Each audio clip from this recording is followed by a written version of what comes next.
할렐루야. 코로나19 때문에 우리가 힘든 가운데서 오늘 말씀을 사모하는 여러분을 축복하면서 환영합니다. 2000년 전에 예수님께서 질병과 위기 속에 있는 사람들을 예수님께서 만나주시고 그들을 치료해 주시고 그들이 회복된 역사를 우리는 잘 알고 있죠. 자, 오늘날도 우리가 위기와 문제 속에서 힘들어할 때에 오늘 예수님을 만나기만 하면 회복과 치유 역사가 일어날 줄로 분명히 믿습니다. 그래서 11월 한 달 동안은 예수님을 만난 사람들에 대한 이야기를 전하려고 합니다. 자, 오늘은 특별히 첫째 날로 무명의 전도자 안드레에 대해서 말씀을 전하려고 합니다. 그 중에 오늘은 예수님을 만난 사람 중에 12 제자 중에 하나인 안드레에 대해서 함께 생각하면서 은혜를 나누려고 합니다. 오늘 함께 읽은 본문의 말씀은 오병이어의 기적이란 그렇게 일컫는 이야기입니다. 갈릴리 디베라 바닷가에서 예수님께서는 큰 무리가 따르니 예수님은 그들을 굶주린 채로 돌려보내시기를 원치를 않으셨지요. 많이 궁한 사람들, 많이 힘든 사람들, 이 사람들에게 주님은 그들에게 먹을 것을 주기를 원했습니다. 그래서 빌립에게 우리가 어디서 떡을 사서 이 사람들을 먹게 하겠느냐 이렇게 말씀하셨지요.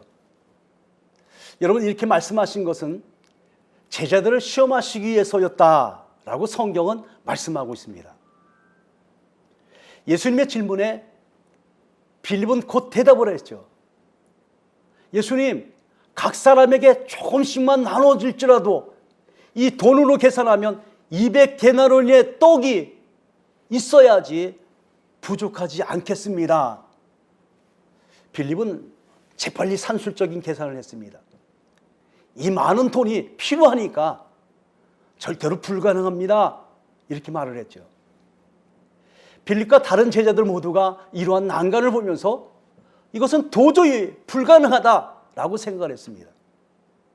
그러나 바로 이때에 안드레가 예수님 앞에 나오면서 말을 했죠. 여기 주님, 어린아이가 보리떡 5개와 물고기 2마리를 가져왔나이다. 그러나 그것이 이 많은 사람들에게 무슨 소용이 있겠습니까?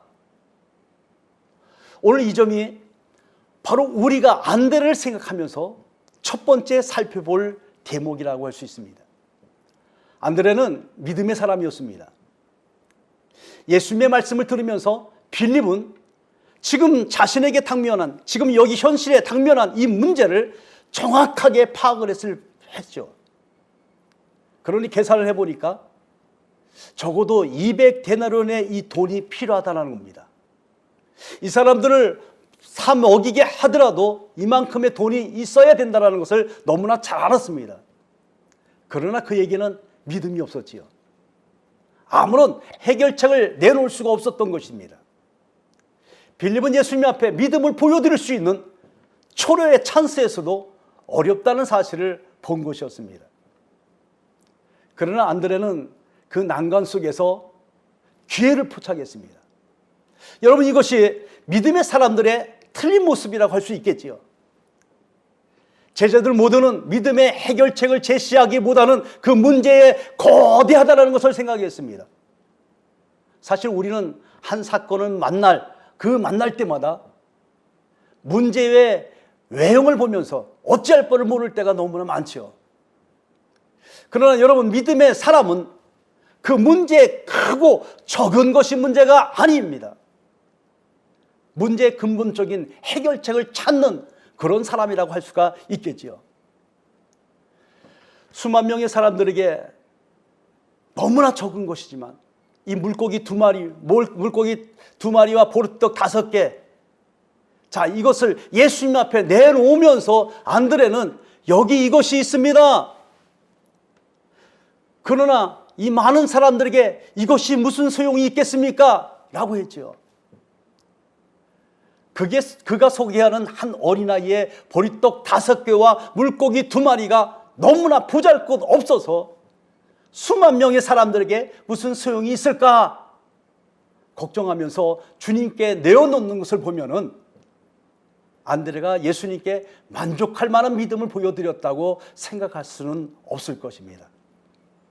그러나 여러분, 많은 제자들 중에서 예수님께 최소한의 믿음이라고 보여드린 사람은 오직 안드레뿐이었던 것이죠. 사랑하는 여러분, 오늘도 예수님께서는 믿음의 사람을 찾으신다는 사실을 기억하시길 바랍니다. 예수님은 항상 믿음의 사람과 함께 일하셨습니다. 예수님은 빌립에게 말씀하실 때에 당신의 능력이 나타날 수 있는 믿음의 통로를 찾고 계신다는 사실이에요. 거대한 문제, 수만 명을 먹이는데 필요한 200데나리온이 필요하다는 것을 보는 빌립이 아니었다는 겁니다. 그 문제를 해결할 수 있는 믿음의 통로인 안드레를 찾고 계셨다는 겁니다. 사실 우리들의 눈에는 이렇게 문제의 크기를 보는 일에 익숙해 있죠. 그러나 문제의 해결자이신 능력의 주님을 바라보는 일에는 너무도 익숙하지 못하다는 겁니다. 여러분, 모세와 함께 애굽을 나온 이스라엘 백성들이 좌우에 큰 산이 있었습니다.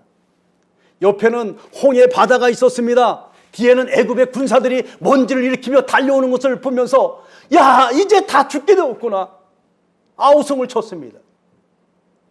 그들이 당면했던 이 문제를 보게 된 거지요.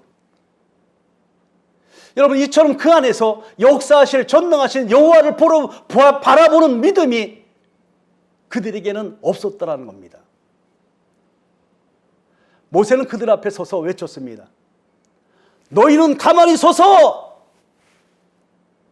오늘날 여호와께서 너희를 위하여 행하시는 구원을 보라. 이렇게 말하면서 지팡이를 들어서 바다 위로 내밀어지니 바다가 갈라지고 이스라엘 백성들이 육지같이 그 길을 걸어갔어요. 다윗은 어떻습니까? 다윗은 골리앗 장군을 쓰러뜨린 것도 마찬가지죠. 신장이 얼마나 큰지 6규빗, 약 280cm나 되는 이 큰 장수 골리앗 앞에 이스라엘 백성 중에 어느 전사 한 사람도 감히 골리앗 앞에 설 수가 없었습니다. 너무 두려워서, 그가 호통치는 그 소리에 두려웠습니다. 그러나 믿음의 사람 다윗은 여호와 하나님을 바라보면서 달려나간 것이지요. 자신과 함께 역사하실 하나님, 그분의 이름으로 나아간 것이었습니다. 마침내 하나님께서는 믿음을 가진 이 소년 다윗을 통하여서 당신의 역사를 이루어내셨습니다. 여러분, 수만 명의 사람들이 조금만 먹어도 수백만 원, 수천만 원이 필요하다는 것, 이 계산은 누구나 다 할 수 있습니다. 그러나 적은 것으로 주님의 능력과 기적을 나타내는 이 일은 주님의 사람, 믿음의 사람만이 할 수 있는 것이죠.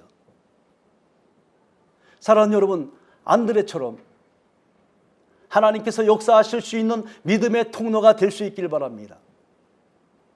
문제를 계산하는 그런 능력이 아니에요. 문제를 해결하는 믿음의 능력이 있으시기를 바랍니다.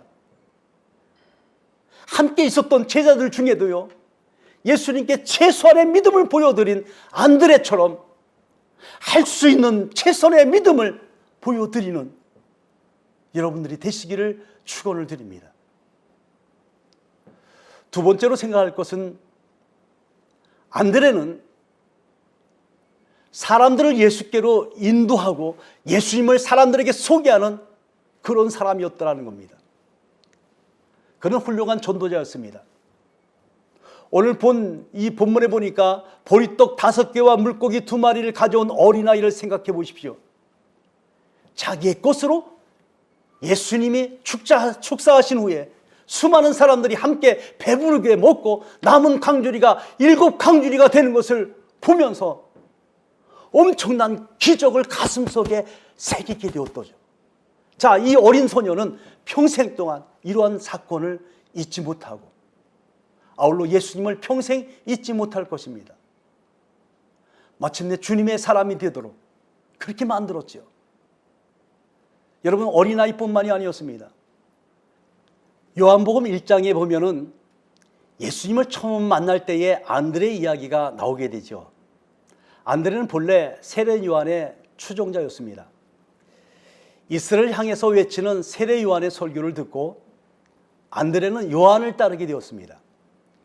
그러던 어느 날 예수님을 보고 보고하는 요한의 말씀을 듣게 되었지요. 보라, 세상 죄를 지고 가는 어린 양이로다.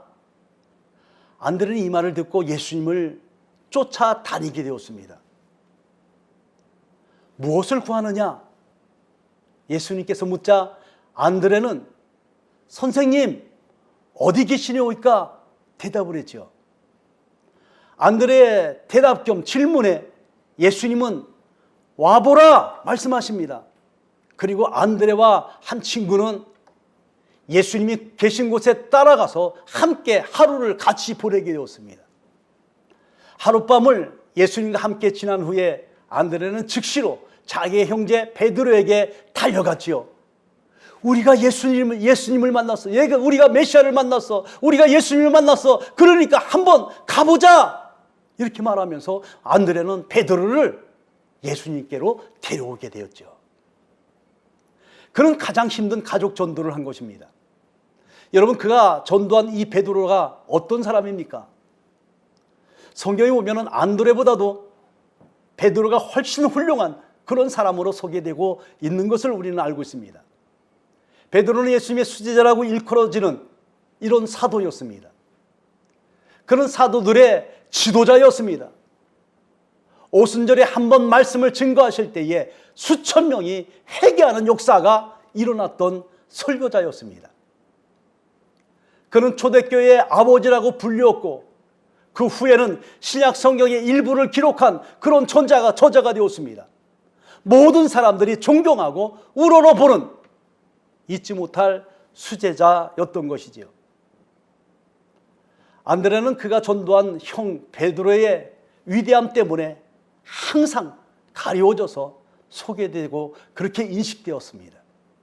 자, 그러나 베드로는 예수님 이후에 예수님의 수제자로서 위대한 종이요 하나님의 역사를 이룬 능력의 사자라고 한다면 안드레는 그 베드로를 낚아 올린 무명의 그러나 위대한 영적 고기잡이였던 것이죠. 여러분, 그렇습니다. 베드로가 있는 것은 별로 알아주지 않은 안드레의 전도가 있기 때문에 그렇습니다. 수백만 명을 그리스도께로 인도한 D.L. 무디가 이렇게 고백을 했습니다.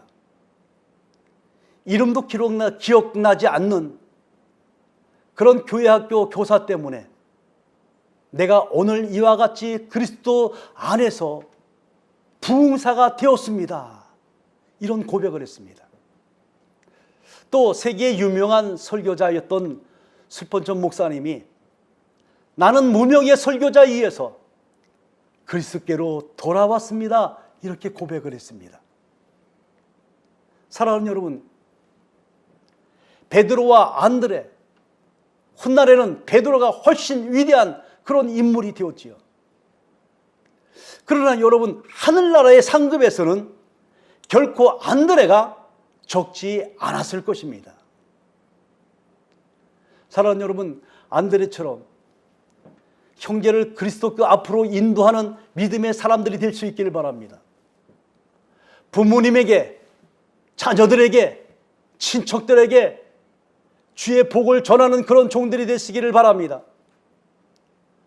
오늘 이 말씀을 듣는 우리 교회 학교 선생들, 중고등부 교사 여러분, 여러분들이 말씀으로 양육하는 어린 생명들이 그 훗날에 베드로와 같이 위대한 하나님의 종들이 될 수 있기를, 이를 위해서 기도할 수 있기를 바랍니다.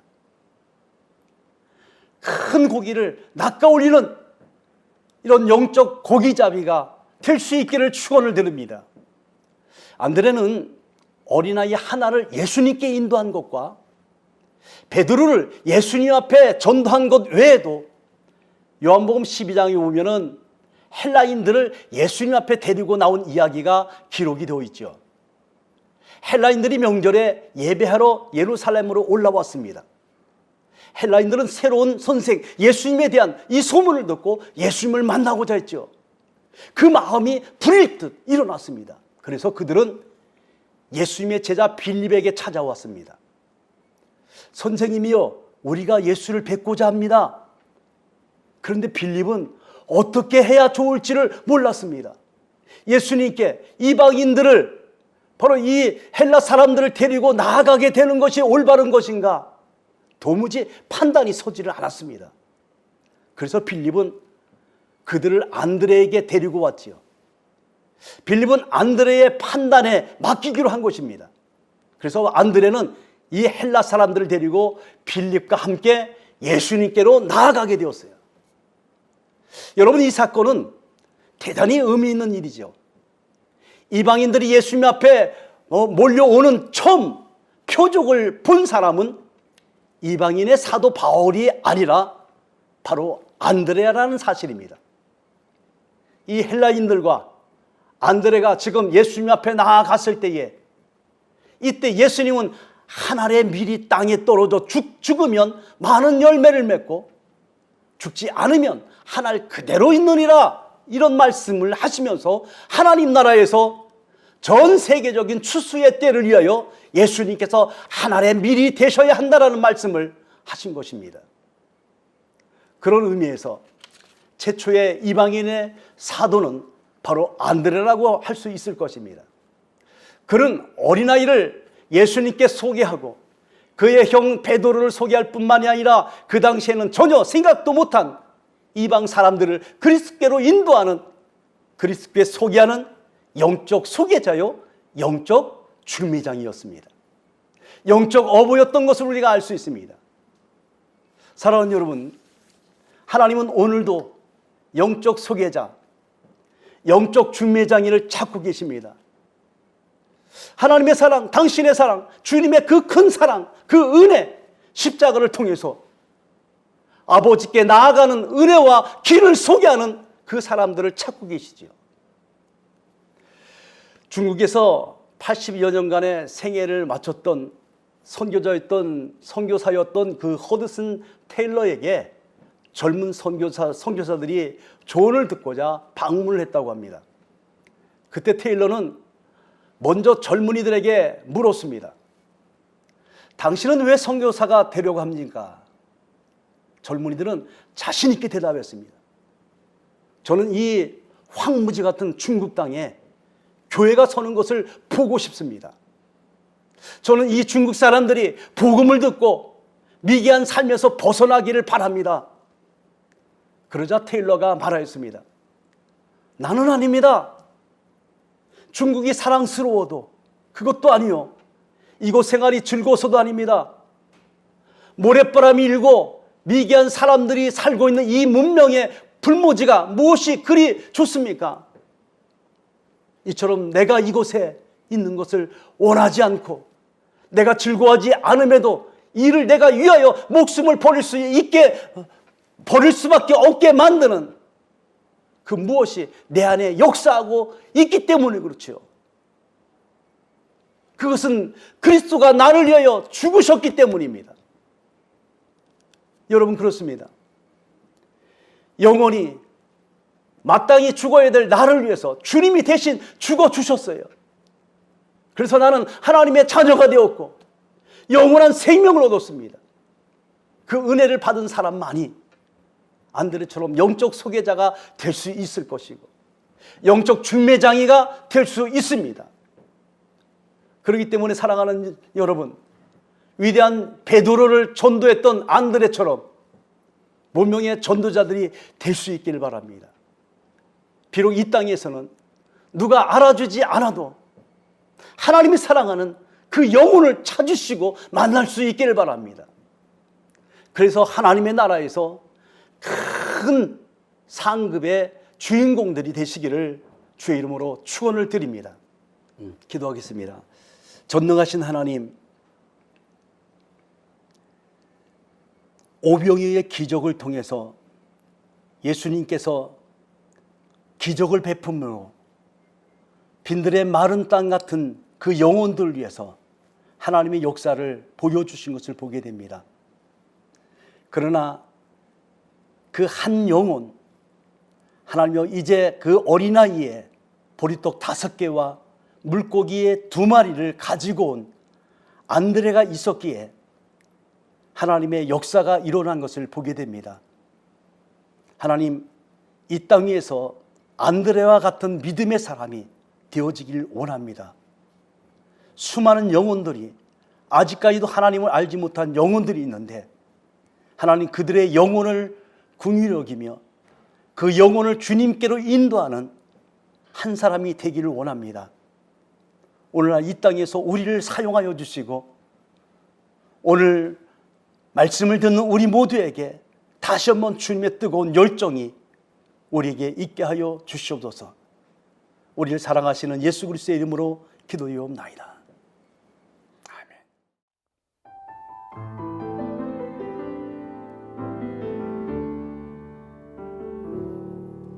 다 표현 못해도 나 표현하리라.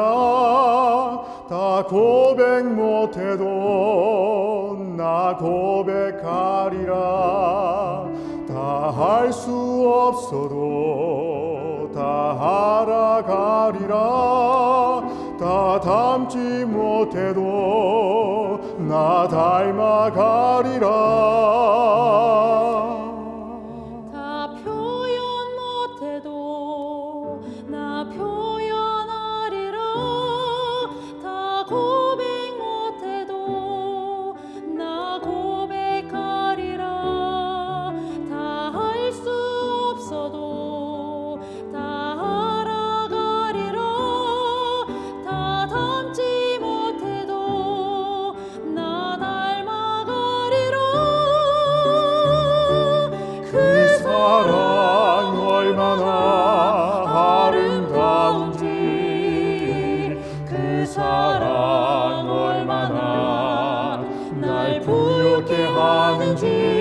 그 사랑 얼마나 크고 놀라운지를, 그 사랑 얼마나 나를 감격하게 하는지.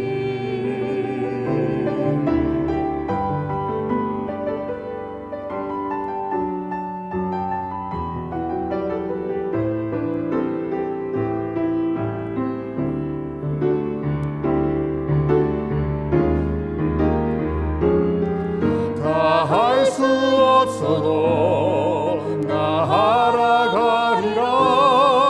다 닮지 못해도 나 닮아가리라.